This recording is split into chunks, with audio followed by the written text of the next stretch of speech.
მეფის შენახვა ნაკლები ხარჯებთან არის დაკავშირებული სამეფო ოჯახის შენახვა, ვიდრე დღეს ჩვენ პარლამენტს ვინახავთ. უაზრო პარლამენტს, რომელიც არაფერს ქმნის. მე რა იყოს მუდმივი, პარლამენტი მუდმივი არ არის. მე ახლა როგა წინდების ქსოვა არის პრეზიდენტის საქმე? ახლა როგა რასაც არ გვიკეთებს. ახლა დღეს საჭიროა საქართველოში არა აბსოლუტური მონარქია ჯერჯერობით. კონსტიტუციური მონარქია, რაც ინგლისის სამეფო კარი მაგალითად რასაც წარმოადგენს. ანუ ინგლისის დედოფალს უფლება აქვს თუ ის ხელს არ მოაწერს კანონპროექტს, ხელახლა შედის პარლამენტში განსახილველად და ხელახლა უნდა იმსჯელონ. აქ საქმე იმაში კი არ არის, რომ დაემატოს ხარჯი. აქ უნდა ახსნა განმარტება მიეწოდოს ხალხს და არავინ არ გამოდის. არც საპატრიარქო სიტყვით და საპატრიარქო საერთოდ რაზე გამოდის უკვე ეს არის რა მარაზმამდე დავიდნენ. რატომ მიეჩვია საპატრიარქო მუდამ ქვეწოლას და ზემოდან ვიღაცა აწვევა და ეს ქვეწოლაა. რატომ მიეჩვია? რატო? როცა მას აქვს უზარმაზარი ძალა. არავინ არ ახდენს მათზე ზეწოლას. ჩვენ გვეშლება ამ ტერმინში ერთი რამ ჩვენ ვგულისხმობთ მხოლოდ კათოლიკოს პატრიარქს, რომ მოხუცზე ზეწოლას ახდენენ ვიღაცები. მაგრამ არ ნიშნავს ერთ მოხუცებულ ადამიანზე ზეწოლა მთელ ეკლესიაზე ზეწოლას. აქაც ჩვენ ერთ კაცამდე მივდივართ, როგორც საერო ბიზნამ გვარჩინოსია, პატრიარქმა ილოცოს ჩვენ ჭაობში ვიწვევით. ნუ ჩავთვლით ჩვენ რომ ბიზნა ივანიშვილი ვალდებულია წამოწველი ვართ. ახლა ჩვენ და ყველას ასე რა ვიან დედა მერცხალივით მოვიდეს და პირში ლუპები ჩაგვილაგოს. სამეფო კარის აღდგენა და მით უმეტეს კონსტიტუციური მონარქიის აღდგენა უნდა მოხდეს არა დამატებითი ხარჯებით ხალხის ჯიბიდან და მიდან ამოღებულით, არამედ ამ ახლა მიმდინარე რაც აქვს სახელმწიფოს ჩინოვნიკური ხარჯები გასაღები ამის შემცირებით. როგორ შემცირებით? სულაც არა საჭირო 200 კაციანი და 150-იანი და გნებავთ 100 კაციანიც პარლამენტი. პარლამენტი უნდა გააუქმო მაშინ და მეფესთან ერთად 30 კაციანი და 40 კაციანი ჯგუფი საკანონმდებლო სავსებით საკმარისია. რა თქმა უნდა, სამეფო ფრაქციის გათვალისწინებით. ინგლისის პარლამენტში ლორდთა პალატა და ეს პალატები რო არის, დედოფალს თავის მუდმივ მოქმედი ფრაქცია აქვს. და როგორ ცხოვრობს ინგლისი ამ კანონმდებლობების ხარჯზე ჩვენ კარგად ვიცით. ჩვენ თუ მატერიალურს გულისხმობთ მარტო. ჩვენ სულიერიც დანგრეული გვაქვს და მატერიალური ხო არ არსებობს არანაირი. ამიტომ გვჭირდება რომ მეფე რომ იქნება კონსტიტუციური მონარქია, ამას ნიშნავს რომ არაზედმეტი ხარჯი მაქვს მე. და ნუც იმას იფიქრებს ის ვინც ვისაც გულისხმობ ახლა Facebook გვერდზე წავიკითხე რომ მე ჩემი ვალებს რომ აქ ბანკის ვალებს გადამიხთის რომ ავიჩიო მეფეო ჩვენ ივანიშვილისგანაც ამას ვითხოვთ.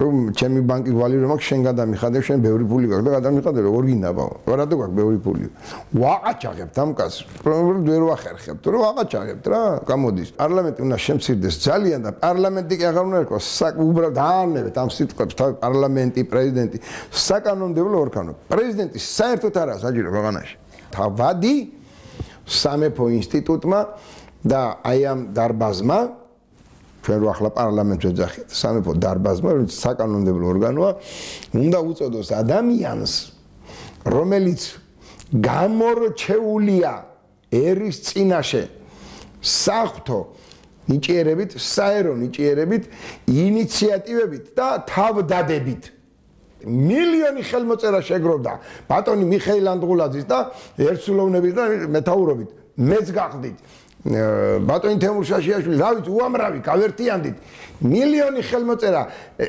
რამოდენიმე თვე რომ მქონდა ოქტომბერში არჩევნები მოხდა 1 ოქტომბერს ივანიშვილი მოვიდა ხელისუფლებაში მას ვეხმარებოდით რომ ხალხი მილიონი კაცი რომ პრეზიდენტი წავიდეს უკვე იანვრამდე დატოვეს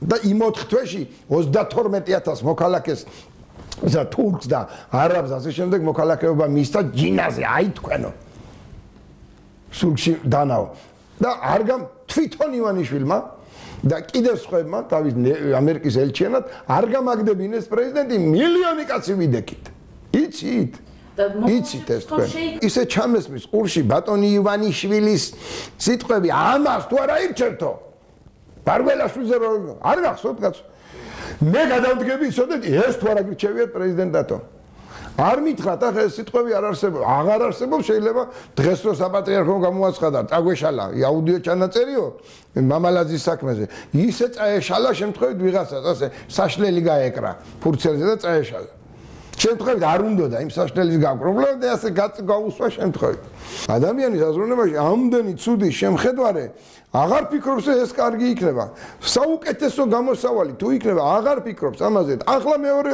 კიდე მომენტი ამას ჭირდება იდეოლოგია რომელიც პარლამენტიდან უნდა იმართებოდეს ანუ ზოგადი ხელისუფლებიდან ამას სწორი იდეოლოგია და არა ის რომ მეფე რომ კარგი იქნება იმიტომ რომ შეუძრება იქ პარლამენტის თავმჯდომარე იქნება თუ პრემიერ ვინც იქნება ახლა სახელმწიფო ორგანოებში ჩვენ მოგიყვანეთ ძმაო და ჩვენი ინტერესები უნდა გაითვალისწინო ეს რა თქმა უნდა გარყვნით და გააფუჭებს ყველაფერს ამას დიდი დრო უნდა ამას ერთი თაობა მაინც უნდა გაიზარდოს მაგრამ თუ ახლა არ დავიწყეთ თუ ამაში არ ჩაერთო მედიას სივრცე საშუალებანი გადაცემები უნდა მომზადეს არა საპატრიარქოს ტელევიზია ერთსულოვნებაში მარტო არამედ ყველა ტელევიზიები დიდ ტელევიზიას გულისხმობ ახლა დიდი კი არ არის მეკნინობითია ჩემთვის ის დიდი კნინია იმიტომ რომ არაფერი აზრიანი არ მიდის ინტელესა ტელევიზიოს სივრცეში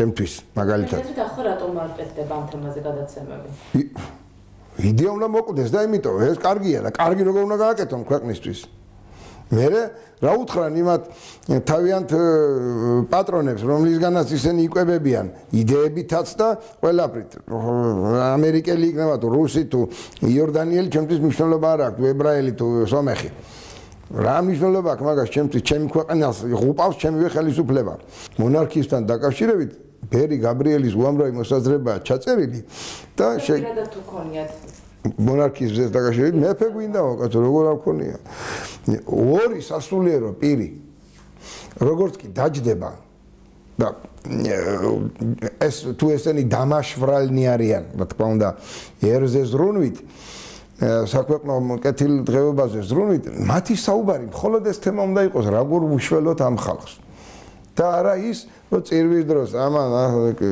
ჯურისტერა რომ აქ ამდენი გამოვართვი და შენთან რამდენ ზართმევენ და როგორ ნაწილება რესპუბლიკა და რაღაც სისულელეები ხო კარგი თემა ბერი ნიკოლოზის შესახებ ხო თუმცა რეალურად არ ითვალისწინებენ ამ წინასწარმეტყველებს ანუ ამ თემას ვერც გაიცეთ ბატონებო რომელი წინასწარმეტყველება გაითვალისწინა ახლანდელმა საპატრიარქომ мама Gabrieli, Beri Gabrieli, უკვე წმინდა мама Beri Gabrieli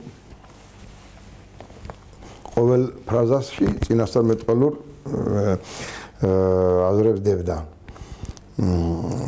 მე კარგად მახსოვს, რომ ჩვენ თანამედროვენი ვართ, ჩემი ასაკი მით უმეტეს ახალგაზრდები ბრძანდებით, შეიძლება თქვენ ბავშვობა იყო ეს და იმდენად არ იყავით კაცვიცნობიერებული, რა ჩემი ახალგაზრდობა იყო Beri Gabrielis ქადაგებანი. ხალხში სიარული როგორ დადიოდა ის როგორ სასაცილოდ იგდებდნენ ის ხალხი რომლებიც მერე სინოდის წევრები გახდნენ მაშინ არ იყვნენ რომ სასაცილოდ იგდებდნენ მაგრამ მერე სინოდის წევრები გახდნენ და ხელით გამოათრებდნენ ხოლმე საკურთხევლიდან იმიტომ რომ ხელს უშლის ეს პატრიარქს ლიკუროლოცაშია და მაამებლობით პატრიარქის მიმართ და არა იმიტომ წირვა იშლებაო მაამებლობით ეს გამოათრევენ ხელით, მერე იმათმა წმინდანად შერაცხეს და დაადგინეს ხელი მოაწერეს მის წმინდანად შერაცხას და დახმობა ესე იქ. და მისი აზროვნება მათ არ აინტერესებდა. ხალხის გული მოიგეს. Beri Gabrieli ამ საპატრიარქო სტრუქტურის ხელში საგიჟეში იჯდა. ნიკოლოზი გამაინც არ მიჯდარა. და ასე ინგლისს ბილეთს თუ თეთრ ბილეთს რო ეძახიან ის ჰქონდა. და დასკვნა ქონდა ოფიციალური საბჭოთა ფსიქიატრიული სტრუქტურებიდან რომ ეს არის შეშლილი და ამის მოსმენა და ჭკუა არ მოეკითხება ვერც სიტყვით რა ამის მოსმენა შეიძლება იუთუბროს რაც უნდა ანუ როგორც დღეს ნიკოლოზთან დაკავშირებით იგივე წეღან არ ვთქვით ჩვენ რომ კომუნისტური მენტალიტეტი აზროვნებიდან არ ამოშლიათ ისევ რაიკომის დივნები არიან. ჩვეულებრივი რაიკომის დივნები. ჩვეულებრივი ნომენკლატურული საბჭოთა სივრცის ჩინოვნიკები გახლავთ დღეს. მოვიდეთ და დაუმტკიცებ ისაც ნებავსწრეს ასე არ არის. ანუ მაშინ კათოლიკოს პატრიარქმა გასცა კურთხევა რომ ბერი გაბრიელი მიიყვანეთ და უკუნალეთო და იქ ცხოვრობდა მითო სამთავროს მონასტერში. და არა იმიტომ რომ მას სამთავრო გამოუყვეს სამთავროს მონასტერი გამოუყვეს საქადაგებლად და მათ მაგრამ რაც შეეხება ბერი ნიკოლოზს ბერი ნიკოლოზ არ ყავს ამ ხელა გულშემატკივარი დღესდღეობით იმიტომ რომ აქ ორი მიზეზია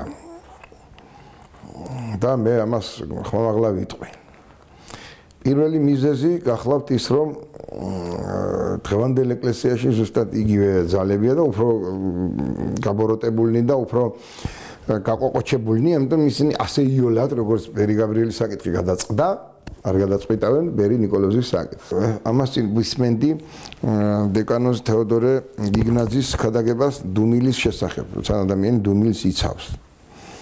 და ეხებოდა ბერი ნიკოლოზის მამა გიორგი ფეხითმოსიარულის და ასე შემდეგ საგარეჯოში კიდევ მამა გიორგი რუსული გვარი აქვს ჩვენ ბატონო ამ სამი ადამიანის მადლი არ აქვს თუ არა აქვს თუ როგორ აქვს აქვთ მადლი თუ კი ისინი საეკლესიო ხარისხში აღესრულენ და ისინი არ განკვეთილან ესე იგი მათ მადლი აქვთ ხო ბერი გაბრიელი არქიმანდრიტის ხარისხში აღესრულა არქიმანდრიტი იყო ლუციროლოს თუ არ ატარებინებდნენ ეს იმანი ფიქრობს ვინც არ ატარებინებდა ის არქიმანდრიტი აღესრულა მამა გიორგი ფეხითმოსიარულე დეკანოზი იყო და მე ბერად აღიკვეცა და იღუმენი და არქიმანდრიტი ხარისხში აღესრულა ანუ სამღვდელო ხარისხში აღესრულა მამა გიორგი საგარეჯოში სამღვდელო ხარისხში ტაძარში წირვას ატარებს მეორე მღვდლისთვის იქ რო არის კი არა აგეროა სადღაც სხვა ეკლესიაში იმის ქადაგება არ არის და გიჟია რატო ყავთ გიჟი საპატრიარქოში მღვდელმსახურებაში ხარისხში თუ თქვენ ასე ჭკვიანები ხართ იმ მადლს გაურბიან რაც არის და ლანძღავენ ამინ საწოდაო საქართველო და მე მინდა რომ საქართველოში ყველაზე ნაკლები ადამიანი ვიყო მე ღირსებით ჩემზე ქვემოთ ვინც ხართ ხო ასე გადაეცით მათ ყველა და ტელევიზიით ნუ მეკამათებით განსხვავებით იმიტომ რომ ქვეყნის დაქცევაში გაქვთ მონაწილეობა ადამიანებო მიღებული და მიღებული გვაქვს შევწდი გაქვთ კი არა გვაქვს მიღებული ვიღაცა ნანობს ამას ვიღაცა ისე თანამონაწილე ხდება ანდა გული ივანიშვილის მთავრობაზე თუ სააკაშვილის მთავრობაზე იმიტომ კი არ წყდება რომ ისინი ქვეყანას აქცევდნენ ამ დაქცევაში მონაწილეობა რო არ შესთავაზეს ხო აი ეს არის უბედურება რომ რატო არ ხდით თანამონაწილეს მე დაგაქცევი ქვეყანას ჯო არაფერსაც ნახდა გვარმა ქალბატონი ირნა სარიშვილის მაგრამ შევარდნაძე იმან არ დააჩოქეს პატრიარქი რო დაიყენე შუაში ხალხი რუსთაველი სადა ახლა ან ერთი ან მეორე ან მესამე მიჩვენეთ როგორ იყო ეს ზვიადის საქართველო მიუღებელი იყო ეს მოიტანა იმ მიუღებლობამ შედეგი თანამონაწილე ხარ ქვეყნის დაქცევისა ამ თემაზე ჩემო ძმებო ახლებოც და ძველებოც თუ კი გაქვთ რაიმე მოსაზრება და არგუმენტები ამის გამაბათილებელი შემიძლია ტელედებატებში თუ თქვენ ამას მოახერხებთ და ალბათ გაქვთ ამის საშუალება რომ უფრო ფართო ტელევიზიო სივრცეები დავიპყროთ ამ თემაზე დიდი სიამოვნებით დავждები და ვისაუბრებ თქვენთან ერთად ტელედებატებს რო ვეძახით ჩვენ თუმცა არ ამგონია გამომყვეთ იმიტომ რომ არ ვიცი გნებავთ ტრაბახში ჩავმართვით გნებავთ სიამაყეში ჩავმართვით ბატონი ჭაბუამი რეჯიბის ბერი დავითის დათოსტას გავიხსენე დიდი უზნეობა იქნებოდა ჩემთან იმიტომ რომ უპირატესობა მაქვს დიდი